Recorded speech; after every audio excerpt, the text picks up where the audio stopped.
आपके घर में आपकी कितनी इज्जत है। आप अगर रोजगार में नहीं है तो आपको कोई पूछता है, मोहल्ले वाले आपको गालियां देते हैं, भैंस बराबर समझते हैं आपको। अभी तक नौकरी नहीं पाई है, किसी कारणवश असफल हो गए हैं वो, या सरकारी नौकरी नहीं पा पाए हैं, तो उनको समाज, उनको परिवार, या यूं कहें उनको क्रिमिनल की नजरों से देखा जाता है, मानो कितना बड़ा अपराध।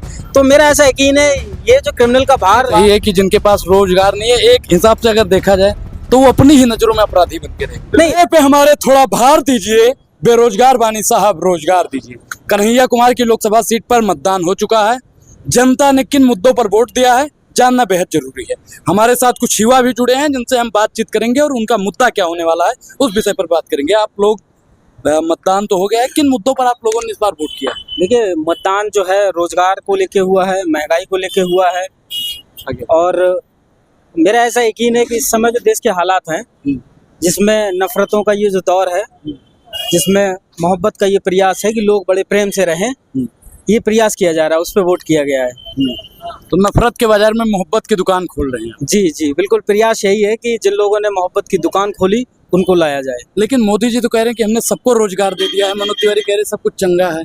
देखिए, मोदी जी ने ये भी कहा था कि 15 लाख अकाउंट में आएंगे, नहीं आया। फिर बाद में उनके ही एक नेता ने कहा ये सिर्फ जनता को लुभाने का एक अमित शाह ने तरीका है। दूसरी बात, अभी भी वो यही कह रहे हैं कि ये सिर्फ जनता को आकर्षित करने के तरीके हैं। 15 लाख हुआ या 2 करोड़ प्रतिवर्ष रोजगार देने की बात थी, मुझे तो कहीं 1 लाख भी रोजगार नहीं दिखा।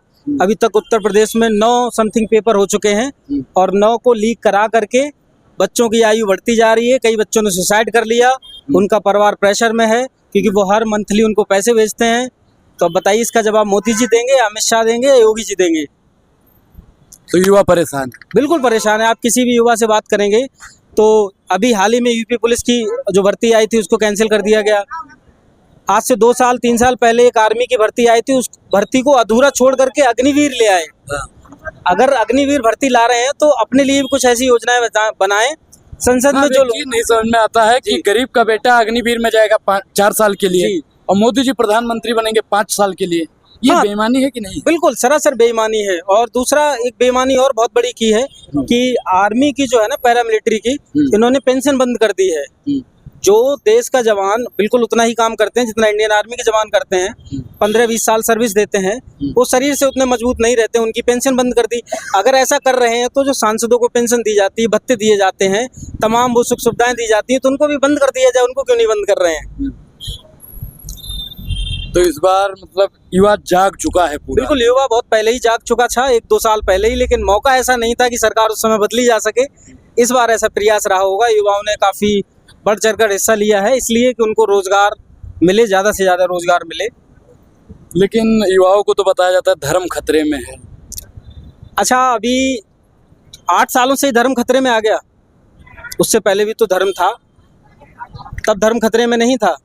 चलिए मान लीजिए धर्म खतरे में आ गया। आप इनके पास सिर्फ 3 ही चीजें होती हैं, अगर ज्यादा कहोगे तो राम मंदिर, दूसरा 370, और अगर सबसे ज्यादा महत्वपूर्ण इनके लिए मुद्दा है तो हिंदू मुस्लिम।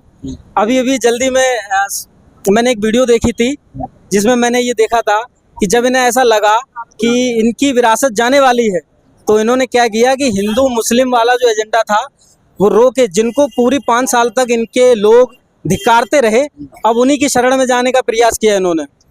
बताइए, 370 से युवाओं का क्या भला हुआ? उनको तो रोजगार चाहिए। 2 करोड़ रोजगार की बात की थी, 1 रोजगार दिया हो तो मुझे बता दीजिए। कांग्रेस सरकार में 1000 से ज्यादा वैकेंसियां आती थी यूपीएससी में, वो घटा करके 876 समथिंग कुछ कर दी हैं। बताइए, इस पे जवाब दें। लेकिन मोदी जी तो कह रहे हैं कि जब से मतलब हमारी सरकार आई है, हम नया नया प्रोजेक्ट ला रहे हैं, नमामि गंगे ले आए, यम्स बना दिया, 100 स्मार्ट सिटी बना दिया। देखिए, ये सिर्फ कागजी क्या बोलते हैं, कागजी दौर है।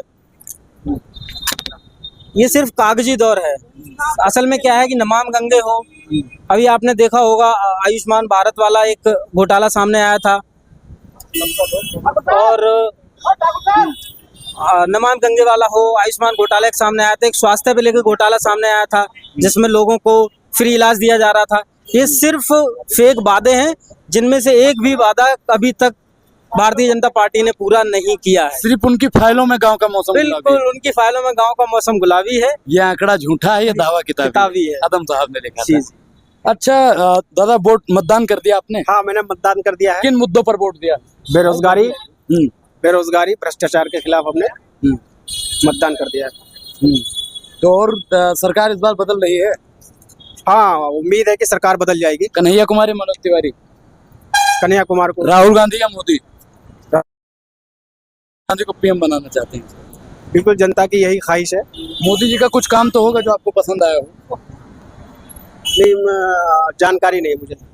कोई काम का पता ही नहीं है कि उन्होंने किया है कि नहीं किया। क्या लगता है भैया, इस बार युवा किसकी तरफ था? कांग्रेस की तरफ। कांग्रेस की तरफ। किन मुद्दों पर इस बार आप लोगों ने मतदान किया? रोजगार। रोजगार। हमारे लिए तो सबसे बड़ा रोजगार ही मुद्दा है, उसके अलावा तो कोई मुद्दा नहीं हम। जब रोजगार नहीं होगा तो ब्याह नहीं होगा, ब्याह नहीं होगा तो आगे कुछ भी नहीं होगा, आगे की सृष्टि नहीं बिल्कुल चलेगी। जिंदगी संकट में आ गई है। एक तो ना रोजगार है और बिना रोजगार के जीवन बेकार। बिल्कुल बेकार है जीवन, कोई इज्जत नहीं होती ना समाज में ना परिवार में।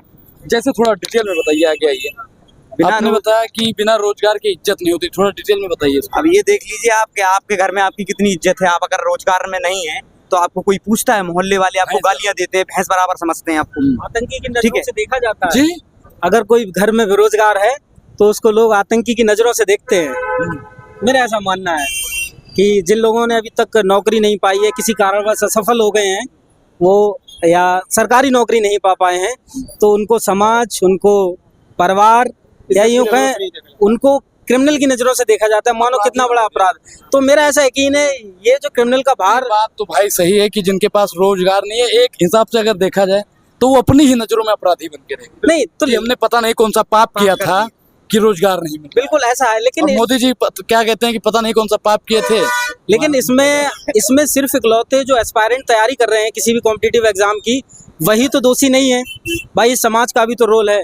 कहाँ किसी भी तैयारी को शुरू करने से पहले ये बिल्कुल तय नहीं हो जाता है। अभी आप किस चीज की तैयारी कर रहे हैं भैया? मैं यूपीएससी की सिविल सर्विसेज की कर रहा हूँ। अच्छा, यूपीएससी की तैयारी कर रहे हैं। मान लो कल आपका एग्जाम हो जी। और आज आपको रात में पता चले कि आपका पेपर लीक हो गया है, तो आपको कैसा महसूस होगा? कसम से वो फीलिंग आएगी कि ये दुनिया खत्म हो गई है मेरे लिए। तो जैसा अभी मैंने देखा भी है, यूपी पुलिस में भर्ती कैंसिल हुई, नेट का हुआ, हाँ नीट का हुआ, ARO का हुआ, ये सारे जो पेपर लीक हुए यूपी पुलिस का, तो आप ये देखिए बच्चे पेपर दे के आ रहे हैं और दूसरे ही क्षण जहर खा रहे हैं, फांसी लगा रहे हैं, क्योंकि वो अपने माता पिता को जवाब नहीं दे पा रहे हैं। क्योंकि 4 साल तक उन्होंने कोशिश की, तैयारी की, और उसके बाद पेपर लीक हो गया। अब वो क्या जवाब दें बताइए? अब इतना आर्थिक स्थिति तो है नहीं उनके माँ बाप की कि वो 10-10, 15-15 हज़ार देकर किसी बड़े शहर में जाके तैयारियां करवाएं। इस बार सब कुछ बिल्कुल इस बार बदलना जरूरी है। जैसे इनको 2014 में लोग लेके आए थे किसी विश्वास से कि ये बदलाव करेंगे या देश में कुछ अच्छा होगा, उसी प्रकार से इनकी विदाई तय है। क्योंकि इन्होंने युवाओं के लिए कुछ नहीं किया है, रोजगार शून्य है और नफरतों का मतलब बाजार पैदा किया। कभी हिंदुओं को हिंदुओं से बढ़ाते हैं, कभी हिंदू को मुस्लिम से बढ़ाते हैं। तो क्या इस बार नफरत की दुकान पर ताला लगेगा या नहीं? बिल्कुल लगेगा। कौन लगाएगा ताला? हम लोग लगाएंगे, तो इस बार युवा और जनता इस बार ताला लगा देगी, सब मिल के लगाएंगे। सब मिलकर लगाएंगे। लगभग तो लग चुका है, ये आखिरी चरण जो बचा है उसमें सिर्फ ये संदेश जाना बचा है कि ताला कौन सी कंपनी का लगेगा। बस यही, वरना संदेश तो जा चुका है। तो क्या 4 तारीख को उस ताले में सील लगेगी? यकीन तो ऐसा ही लगना चाहिए। 4 तारीख को साहब ताले में सील लगेगी, ये जनता का कहना है। पूरी बातचीत पर आपकी क्या प्रतिक्रिया? अपनी प्रतिक्रिया जरूर दें। अभी तक आपने हमारे चैनल को ज्वाइन नहीं किया है तो ज्वाइन करना भी बेहद जरूरी है। शुक्रिया, धन्यवाद।